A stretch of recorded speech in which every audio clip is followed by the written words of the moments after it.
नमस्कार। जैसा कि आप लोग जानते हैं कि अभी चुनाव का दौर चल रहा है और हर तरफ चुनाव को लेकर चर्चाएं चल रही है और सबके मन में ये भाव भी उत्पन्न हो रहे हैं कि किसको अपना प्रतिनिधि चुने और किसको नहीं। इसी को लेकर आज मैं आपके सामने एक विषय लेकर आया हूँ।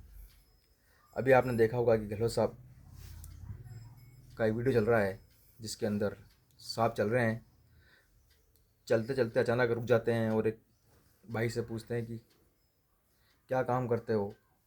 भाई कहती है कि मैं सफाई का काम करती हूँ। तो गहलोत जी कहते हैं कि हमने आपकी व्यवस्था कर दी है, चिंता न करें। तो मेरा आप से निवेदन है, यदि हमारी व्यवस्था हो गई होती तो हमारे पास वो पत्र आ गया होता और हम आपके गुणगान कर रहे होते।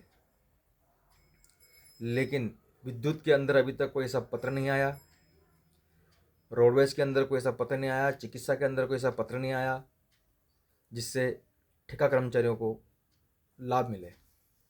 हमने कोई ज़्यादा बड़ी बात मांगी नहीं थी। हमने यही कहा था कि सुरक्षित रोजगार मिले, शोषण खत्म हो। लेकिन हमारी किसी ने नहीं सुनी। एक पत्र ज़रूर आया है मेरे ध्यान में, मदरसा का, जिसके अंदर उनके काम करने वाले कर्मचारियों के लिए कुछ राहत दी गई, ठेका कर्मचारियों के लिए। और एक राजीव गांधी केंद्र का है। ऐसे दो पत्र मेरे ध्यान में आए हैं। बाकी किसी भी विभाग का पत्र इस सोशल मीडिया पे है या हमारे मेल एड्रेस पे है। यहाँ तक कि किसी भी यूनियन के पदाधिकारी ने यह नहीं कहा कि ठेका कर्मचारियों का भला हो गया। किसी भी ठेका कर्मचारियों का हित नहीं हुआ है। केवल चुनाव जीतने के लिए एक प्रोपोगेंडा फैलाया गया था, उसी के आधार को मानकर ये चुनाव जीतेंगे। तो मेरा आप सभी से हाथ जोड़कर निवेदन है, ऐसी भ्रष्ट सरकार के बहकाव में ना आए जो केवल युवाओं के साथ खिलवाड़ करती है,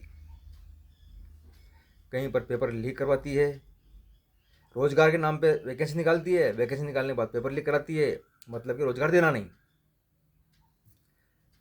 कॉन्ट्रैक्ट लेबर को बुला के वहाँ धरने प्रदर्शन होते हैं तो वहाँ बुला के और बोलता है कि हमने ठेका प्रथा समाप्त कर दी, लेकिन होती कहीं नहीं। और होती है तो मैंने आपको बता दिया पूर्व में कहाँ कहाँ हो रही है। ऐसी भ्रष्ट सरकार हमें नहीं चाहिए। और मैं किसी पे दबाव नहीं बना रहा हूँ, मैं अपने ठेका कर्मचारी भाइयों से निवेदन कर रहा हूँ, यदि शोषण से मुक्त होना है तो इस सरकार से मुक्ति चाहिए। हम इसको भुगत चुके हैं, 3 साल से हम संघर्ष कर रहे हैं, आप सभी देख रहे हैं और आप सभी आ रहे हैं संघर्ष में। क्या लाभ हुआ? और तो और लोगों के रोजगार चले गए। सरकारी कर्मचारियों को तो आपने ओपीएस तुरंत दे दिया और ठेका कर्मचारियों के लिए आपके मुंह में जबान नहीं खुली, केवल खाली हाँ हमने ठेका प्रथा समाप्त कर दी। कहाँ समाप्त होगी? कहीं कुछ समाप्त नहीं हुआ है। ये सब एक चाल थी, उस चाल में ना फंसे। जय हिंद, जय भारत।